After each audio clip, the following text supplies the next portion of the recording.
আসসালামু আলাইকুম আমার প্রিয় আপু ভাইয়ারা, আশা করি আপনারা সবাই অনেক অনেক ভালো আছেন। আমি আলহামদুলিল্লাহ ভালো আছি। আর এই যে দেখেন কত মরিচ ধরে আছে, এটা রাতে ভিডিও করা। রাত্রেবেলা মরিচগুলি ঠিকঠাক মতো দেখা যায়, অনেক ধরে আছে। তো দিনের বেলা সেভাবে হয় না, এর জন্য মূলত রাতের ভিডিওটি আপনাদের সাথে একটু শেয়ার করলাম। আর আপনাদের জন্য কিন্তু আজকে একটা সুখবর আছে, তার সাথে একটা সুন্দর হারভেস্টিং ভিডিও। তো হচ্ছে কী সুখবর জানতে হলে অবশ্যই আমার সাথে থাকেন। আর এই যে এই সুখবরটা, তো হচ্ছে অনেকেই আমার কাছে সজনে বীজের কথা বলেছিলেন। আমার এই সজনের জারটা কিন্তু অনেক ভালো, অনেক বড় সজনে হয় আর সারা বছর ধরে। যদি আপনি ঠিক করে যত্ন নিতে পারেন তাহলে কিন্তু সবসময়ই আপনার কাছে ফুল ফল একসাথে থাকবে। শুধু যে ফল থাকবে ফুল থাকবে না তা কিন্তু না। একদিকে খাওয়ার উপযুক্ত সাজনা, অন্যদিকে কয়েকদিন পরে খেতে পারবেন, অন্যদিকে আরেকটু ছোট এরকম করে পর্যায়ক্রমে সবগুলিই কিন্তু থাকে অলওয়েজ। তো এবার কিন্তু লাস্ট বার আমার কাছে প্রচুর পরিমাণে সাজনার ফলন হওয়ার কারণে আর আমি ওভাবে খাবার দিতে পারিনি, যার কারণে গাছ একটু দুর্বল হয়ে গেছে। তবে আপনাদের জন্য যে বীজগুলি রেখেছিলাম দুইটা, সেগুলি কিন্তু একটা হারভেস্ট করে নিলাম। আলহামদুলিল্লাহ অনেক বীজ আছে। তো এখান থেকে আমি হচ্ছে বেশ কয়েকজনকেই দিতে পারবো। আর হচ্ছে কিভাবে আমার থেকে বীজ দিবেন সে বিষয়ে কিন্তু বলে দিব, যে আপনারা কিভাবে আমার থেকে বীজ পেতে পারেন সেটা অবশ্যই জানাবো।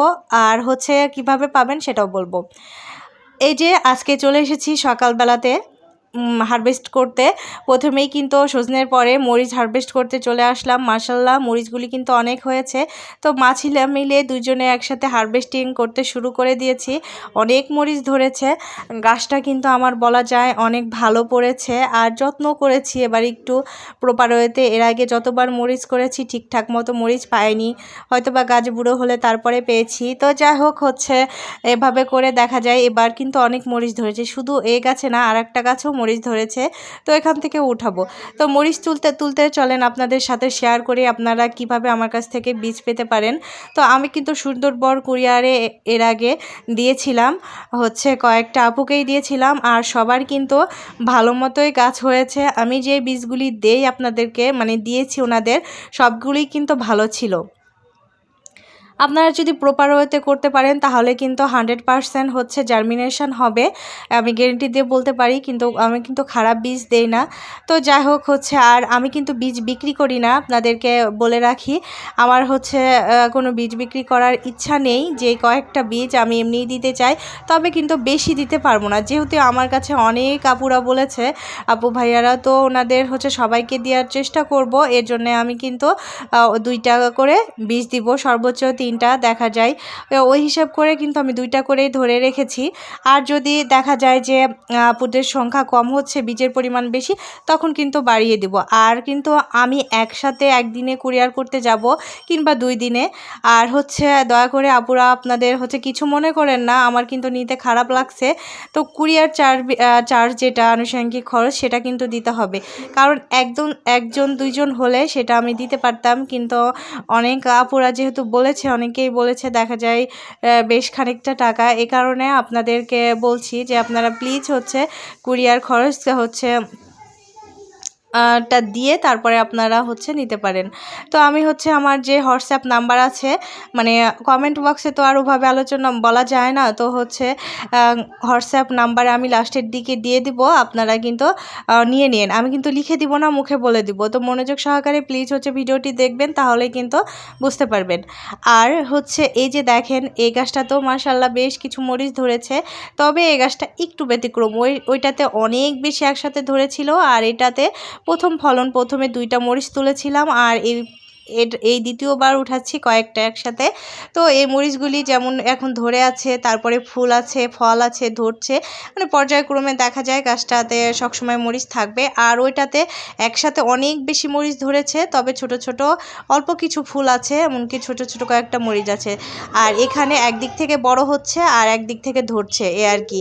তো এই গাছটা হচ্ছে মূলত আমি কিনিনি, হচ্ছে আমাদের বাসার ভাড়াটিয়া ভাবি হচ্ছে কি ওনার শাকের সাথে এসেছিল 2টা গাছ। গাছ, সেখান থেকে নিয়ে এসে আমাকে তাড়াতাড়ি করে বলে, ভাবি ভাবি এনেন মরিচের গাছ দুটো লাগিয়ে দেন। সাধারণত ওই ধরনের গাছগুলি হয় না, যেহেতু শাকের সাথে থাকে, সার দেওয়া থাকে অনেক, আর গোড়াটা অনেক আগে উঠানো থাকে, গোড়া শুকিয়ে থাকে, শিকড় থাকে না। তারপরেও লাগিয়ে দিয়েছিলাম, ভাবিকে আমি না করতে পারিনি। আর সেই মুহূর্তে কিন্তু আমি গাছই লাগাচ্ছিলাম, বীজ বপন করছিলাম। তো আল্লাহর নাম নিয়ে লাগিয়ে দেওয়ার পরে হচ্ছে অনেক দিন পর হচ্ছে মরিচ ধরেছে, আর গাছটা সারতে কিন্তু অনেকটা সময় লেগেছিল। তো যাই হোক হচ্ছে ফাইনালি আমার মরিচ হারভেস্ট করা শেষ, অনেক ভালো হয়েছে। আর এই যে দেখেন আমার জীবনের, আমার ছাদ বাগানে যেটাই বলেন না কেন, ফার্স্ট চিচিঙ্গা। আর চিচিঙ্গাটা মাশাল্লাহ অনেকটা বড় হয়েছে। তো আলিফকে কাটতে দিয়েছি, আর ও কিন্তু সবজি খেতে চায় না, তবে আজকে ও বলেছে চিচিঙ্গাটা ভাজি খাবে। তো একটা হচ্ছে তো কী হয়েছে, তারপর আলহামদুলিল্লাহ যেহেতু বড়, একটা ডিম দিয়ে ভাজি করে নিয়েছিলাম, বেশ খানিকটাই হয়েছিল। আর এদিকে দেখেন শসা কিন্তু খাওয়ার উপযুক্ত হয়ে গেছে। গাছ এতটুকু কয়েকটা পাতা, তারপরেও কিন্তু শসা অনেক ধরেছে। আমি কিন্তু পরাগায়ন করিনি, কেন জানেন, যে আমি এতটুকু গাছে কোনো শসা রাখবো না, তারপরও হচ্ছে আল্লাহ দিয়ে দিয়েছে আপনি পরাগায়ন হয়ে ওটা বড় হয়েছে। তো এই যে আরও অনেক ছোট ছোট আছে শসা, সেগুলি হচ্ছে আমি ফেলে দিব, কারণ গাছটা কিন্তু অনেক ছোট। এখন যদি আমি ফল নিতে থাকি তাহলে গাছটা বড় হবে না, আর অল্প কয়েকটা ফল দিয়েই গাছটা মারা যাবে। এর আগে আপনারা দেখেছেন যারা রেগুলার আমার ভিডিও দেখেন, যে আমি একটা গাছ থেকে অনেক শসা খেয়েছিলাম। তো ওই ধরনের হচ্ছে এটাও আমি চাচ্ছি যেন গাছটা আগে বড় হোক, তারপরে যেন আমার কাছে অনেক বেশি শসা ধরে। আর কিছুদিন আগেও একটা লাউ গাছ দেখেছিলাম, যেই গাছে ছোট গাছে লাউ আসায় আমার গাছটা একেবারে খারাপ হয়ে গেছে, আর লাউটাও কিন্তু তেমনভাবে বড় হয়নি। তো এজন্যে আমি আগে গাছ বড় করতে চাই, তারপরে গাছ থেকে সবজি বা ফল নিতে চাই। আর এইদিকে এই শাকগুলি কিন্তু খাওয়ার উপযুক্ত হয়ে গেছে, তবে নিতাম না, ওই টবের শাকগুলির সাথে একসাথে হারভেস্ট করতাম। কিন্তু পালং শাকও কিছু হয়েছে খাওয়ার উপযুক্ত, এর জন্যে ভাবছি যে পালং শাক আর কলমি শাক একসাথে মিলে ছেলেকে একটু ডাল আলু দিয়ে মানে একটা সবজির মতো করে রান্না করে দিব, তাহলে দেখা যায় ও মজা করে খাবে। ওর কিন্তু এই দুইটা শাক অনেক পছন্দ, আর এই দুইটা শাক কিন্তু আমি ছাদে রেখেছি। কলমি শাক চাষ করা তো একেবারে ঝামেলাবিহীন, পালং শাক করতে দেখা যায় একটু এদিক ওদিক হয়ে যায়, তারপরও কিন্তু একবার যদি আপনি পালং শাক বপন করেন বা বপন করা হয়, তাহলে কিন্তু 3 বার হারভেস্ট করা যায়। অন্য ক্ষেত্রে লাল শাক কিংবা মূলা শাক করলে দেখা যায় এগুলি 2-3 বার খাওয়া যায় না। তবে গোড়া রেখে যদি পালং শাকটা মানে কচি ডগা রেখে যদি পালং শাকের পাতাগুলি ছিঁড়ে নেওয়া হয়, তাহলে কিন্তু কয়েকবার খাওয়া যায়। আর এই সময় মূলা শাক করলে দেখা যায়, আপনারা যারা মূলা শাক করতে চান একটু কেয়ারফুলি করবেন, কারণ অনেক ছোট ছোট পোকা মূলা শাকগুলি খেয়ে ফেলে। আমার ছাদে আছে মূলা, তো সেই পাতাগুলি খেয়ে ফেলে। আর পাখির কিন্তু লাল শাকে প্রচুর পরিমাণে আক্রমণ করে, হতেই দেয় না। ধনিয়া পাতা প্লাস লাল শাক, এই জন্যে লাল শাকটা একটু অ্যাভয়েড করি। পালং শাক, কলমি শাক, মূলা শাক এগুলিতে পাখি খায় না। তবে এখন এই সময়টা মানে বসন্তকালের এই সময়টা কিছুদিন এই পোকাটা থাকে, যার কারণে কিন্তু আমি এই সময়টাতে মূলো শাক দেই না। তো শাক বড় কিন্তু করতে বেশি দিন সময় লাগে না। কয়েকদিন আগে শাকগুলি একদম পিচি পিচি ছিল, আর কয়েকদিনের ভিতরেই কিন্তু মাশাল্লাহ বড় হতে শুরু হয়েছে। যদি বাড়তে শুরু করে তাহলে কিন্তু অনেক দ্রুত বড় হয়ে যায়। বীজ বপন করার পরে আমি কিন্তু তেমন কোনোই সার দেই না। আর কিভাবে করি যে অল্প দিনের ভিতরে অনেক বড় বড় শাক হয়ে যায়, সেটা আপনাদের সাথে শেয়ার করব। আপনারা আমার এই পদ্ধতিটা অবশ্যই চাষ করবেন, তাহলে দেখবেন অনেক ভালো ফলন হচ্ছে, অনেক দ্রুত শাক বড় হচ্ছে। তো সেটা বলি আপনাদের সাথে। প্রথমত আপনারা যখন মাটি তৈরি করবেন, নাইট্রোজেন জাতীয় যে খাবারগুলি আছে, অবশ্যই জৈব সার, রাসায়নিক সারটা আমি শাকে কখনোই দেই না, ওভাবে করে করা হয় না। তবে যদি দিতে চান তাহলে অল্প একটু দিতে পারেন, তবে আমি কিন্তু তেমন দেই না। তো এই যে পালং শাকগুলি অল্প কয়েকদিনেই বড় হয়ে গেল। আরও একটা টিপস আছে, প্রথম তো মাটি তৈরি করতে হবে, তারপরে লাল শাক যখন বীজ বপন করবেন, যে কোনো শাকের বীজ আপনারা হচ্ছে বপন করার পরে ওইটা কোকোপিট কিংবা কাঠের গুঁড়ি দিয়ে ঢেকে দিলে দেখা যায় যে জার্মিনেশনটা অনেক ভালো হয়, আর গাছ কিন্তু দ্রুত মাটি ফেটে বের হয়। যদি হচ্ছে মাটির নিচে বেশি পড়ে যায়, মাটি দিয়ে চাপা দেওয়া হয়, তাহলে কিন্তু বেরোতে সমস্যা হয়। এবার কিন্তু আমার কলমি শাক প্লাস পালং শাক দুইটাতেই এভাবে একটু হচ্ছে গরমিল হয়ে গেছে। যার কারণে দেখেন আমার এই টবটাতে অনেক ছোট বড় গাছগুলি, মানে একদিকে কিছু কিছু শাক ছোট ছোট, আবার কিছু কিছু শাক খাওয়ার উপযুক্ত হয়ে গেছে। তো এর জন্যে আপনাদের বলছি, আপনারা যারা শাক মানে বীজ ছড়াবেন তারা অবশ্যই কোকোপিট কিংবা কাঠের গুঁড়ি দিয়ে ঢেকে দিবেন, তাহলে কিন্তু অনেক ভালো জার্মিনেশন হবে, গাছ গজাবে, একটাও নষ্ট হবে না। তো আর আপনাদের আরেকটা টিপস শেয়ার করি, যখন গাছ বের হবে, একটু বড় হবে, তখন থেকে আপনারা প্রতিদিন মানে 2 পাতা থেকে 4 পাতা যখন মানে পরিণত হবে, তখন থেকে প্রত্যেক দিন হাত দিয়ে ছিটিয়ে ছিটিয়ে পানি দিবেন। সেটা কিভাবে আমি আপনাদের দেখিয়ে দিব।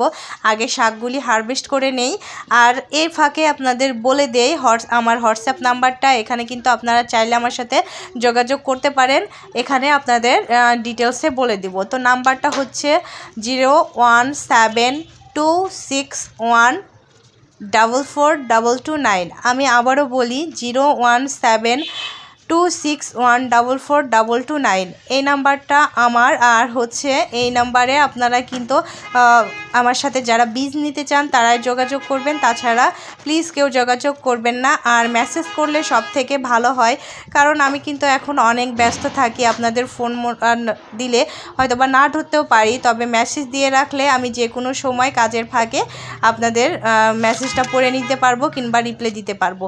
তো এই যে দেখেন আমার আজকের হারভেস্টিং অল্প স্বল্প হলেও কিন্তু মনটা ভরে গেছে হারভেস্ট করে। তো আপনাদের কেমন লেগেছে অবশ্যই বলবেন।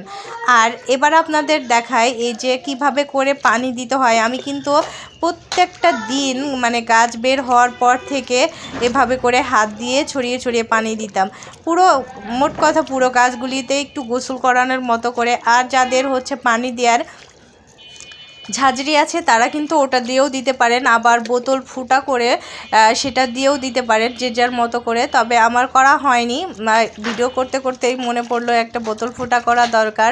তো আমি কিন্তু সব শাকে এভাবে করে দিয়ে দিই। আর মাত্র কয়েকদিন আগে এই কলমি শাকগুলি বের হয়েছে, আর এই পর্যায়ে দেখেন কত সুন্দর হয়ে গেছে। তো এই মূলাগুলিতেও আমি দিয়ে দিই ঠিক এভাবে, তবে যেহেতু মূলা এখন উঠানোর সময় হয়ে এসেছে এর জন্য ওইভাবে আর দিলাম না, কারণ দিলে পাতাগুলি অনেক বড় বড় হয়ে যাচ্ছে, তখন মূলা বড় হবে না। তো এ পর্যন্ত যারা আমার ভিডিওটি দেখেছেন তাদেরকে অসংখ্য ধন্যবাদ। আসসালামু আলাইকুম।